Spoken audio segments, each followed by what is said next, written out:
I'm gonna keep this one short and sweet. I don't like vulgarity. There was a there was a little post where there were these police officers that took signs from homeless people and taped them together, and that was their present for their commanding officer.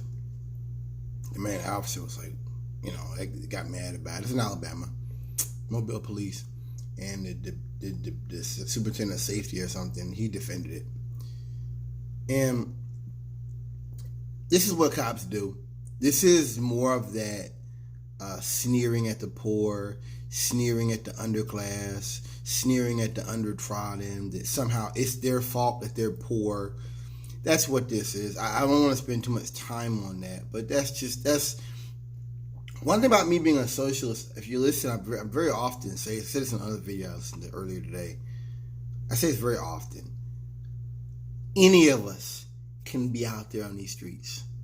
Anybody. There's videos of people after the recession who were bankers and stuff that were homeless. Or they were rich, they were married to somebody and didn't go well and they wound up broke on the street. That happens. Everybody on the street is not mentally ill. Everybody on the street is not a drug addict. Everybody on the street is not a criminal. Okay? In a capitalist society, especially one where we've lost so many of the key essential systems to help out the poor, to bring people up, these are the things that happen. These are the things that occur. And to me, it's just so interesting to me. See, this is why when they talk about mental health officers and stuff like that, they make fun of it on the police forums. You're making fun of people who are simply learning better tools about how to deal with the mentally ill. You know what I mean? And they want to make it like it's something new. How many videos and stuff can you look up where policemen have shot and killed and brutalized homeless people and people who are clearly mentally ill? And how if they just talk to them, you know what I mean? There was one in Richmond a couple years ago. The dude had just graduated from college and was running out, no clothes on. The police ended up shooting him. Very tragic story. It's a black policeman that shot him. His brother that shot him.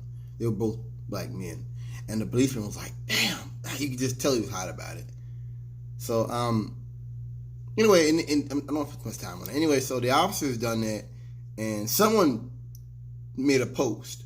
They cleared it off, and they put on there, we protect the rich, fuck you poor people, all this. And I put this on my Facebook as my story.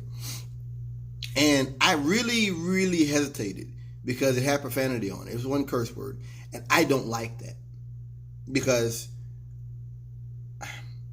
I'm like Farrakhan. I want to keep the struggle pure.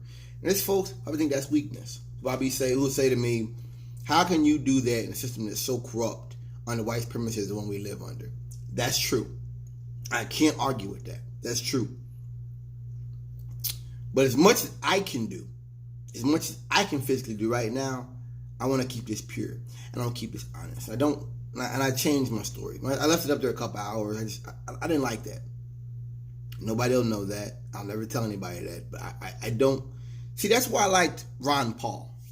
And people don't understand it. I'm a socialist, but I still support a libertarianism. I still respect him. I respect him. I thought it was funny. They had a little clip with him talking about Bernie Sanders, how they agree on a whole lot. He's like, how can you agree with that? Because they don't believe in the corporatization of things. They don't believe in being bought out by corporations. I respect Ron Paul because I agree with much of what he said. The war on drugs. He's talked about that for decades. He was against the war in Iraq and Afghanistan. Bring the troops home. And everything else that goes out from the war on drugs. This police SWAT teams on steroids. The tanks. And look at all the stuff that goes into that. That's another discussion altogether. He's against a lot of the things that have been done to take away our freedoms. He's against a lot of stuff Trump has done. Trump will be a conservative. I respect Ron Paul because he stands by his message and he hasn't changed. If you didn't like him in the 80s, you won't like him today. But we have, as a country, become more and more fascist and more militarist in the last 20, 30 years. So I respect him. But I remember when he first ran, he didn't get nasty. He didn't get that. He kept everything. And I remember when I saw that, I was like, whoa, I like this guy automatically because he's just so honest, so pure. I mean, look at Trump.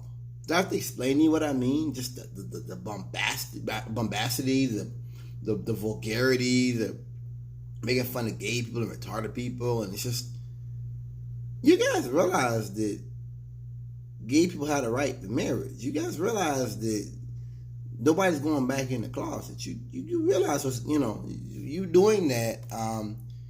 You may have gay people working with you. You may have gay people riding the car with you. That's not going anywhere. And the millennials and the young people coming up are not for that. They're not for this gay bashing and bashing trannies, and they're not down with that. Subject. So I may not agree with Ron Paul much, but I respect him because I respect him on the way in which he does things, the way in which he establishes points. And I'm gonna say this: I'm like Cornel West in that. Kind of like Cornel West. Cornel West talks about we still love our enemy. I kind of like that. I don't consider Ron Paul my enemy because Ron Paul is never gonna get traction. He's never gonna dig his claws into anything. Like he's like a house cat almost. I hate to say it. His viewpoint, it's never gonna get traction anywhere. But I respect him. Take Bernie Sanders. I respect him similarly. Now I see socialism. I see the merit of his arguments to be the only real way of dealing with a capitalist system that has really lost sight of the respect for the poor, respect for the working class. They've lost sight of that. That somehow just cutting taxes is going to help us somehow. No. Anyway, so I really do. I respect Ron Paul and I respect Mason. There's many others I can think of as well that just they're eloquent and they're respectful. John McCain. I think there's a guy, Pat Sajak, Wheel of Fortune. And he talked about how the filters have been taken off. Years ago, there was things you just didn't say, and how it's a bunch of sewage. And I didn't really understand. I think he's a conservative. And I agree with that. We've lost that. We've lost the filters. Conservatives want to make us all out like we're a bunch of nasty. Let me say this too. I kind of get it when I see these guys, the climate rebellion, jump on top of the subway over in Great Britain. I get it. It's a frustration. It's a frustration that nothing's being done. And see, it's my point. If nothing's being done now, and I would have said this last year, and we've got Trump and all these fascists running the show, that means that the little bit that's being done now, somebody out here could probably make an argument that, well, they're closing down this, they're doing that. Yeah, but if they start a war, that little bit, that little 12% will be wiped away in a minute. We have to move away from this rampant militarism.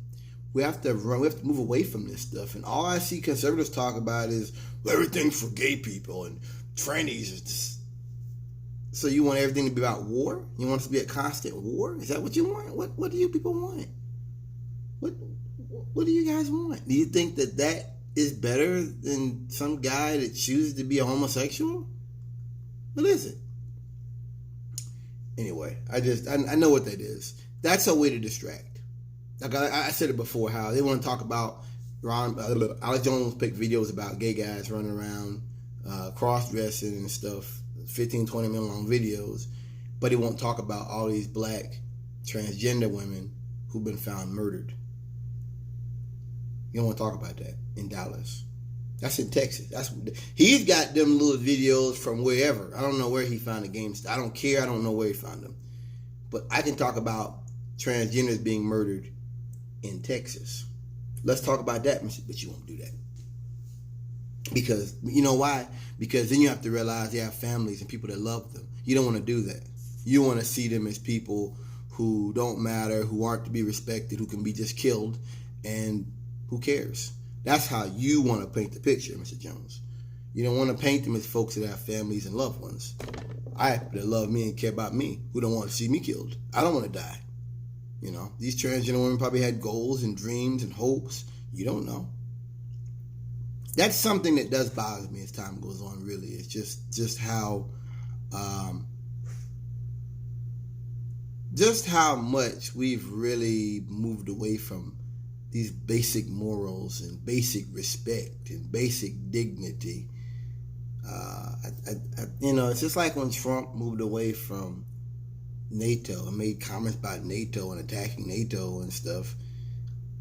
It's the same thing. I think we kind of lose a little bit, and people may argue about whether it matters or not, but I think we've lost a little bit of that legitimacy America once had of a global force for good and morality. I'm not saying it was.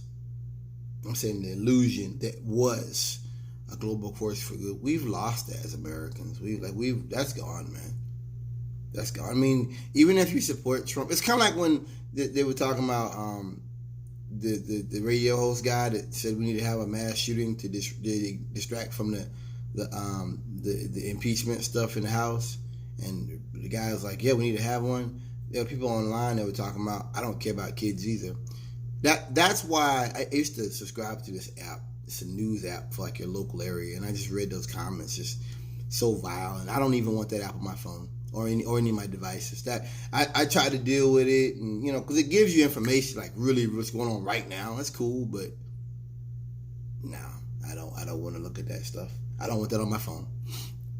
As I get older, like I said, I don't want things around me that are vulgar and nasty. Not that someone's gonna grab my phone up, but I just, as a gentleman, it's like me polishing my shoes, like me, doing certain things, keeping myself up healthy. That's growth. That's growing up. That's what happens to you. That's growing up right there. It's just realizing that, subject. Those folks that feel like that takes away from legitimacy of America. It does. And if they feel like that, that's sickness. Because I'm sure they have family. I'm sure they have somebody in their family's pregnant with kids or something. I'm pretty sure those people don't want their kids to go to a school to get shot up. That's sickness. And that's the people that we can't choose. We can't expect to bring over to our side now. Peace out.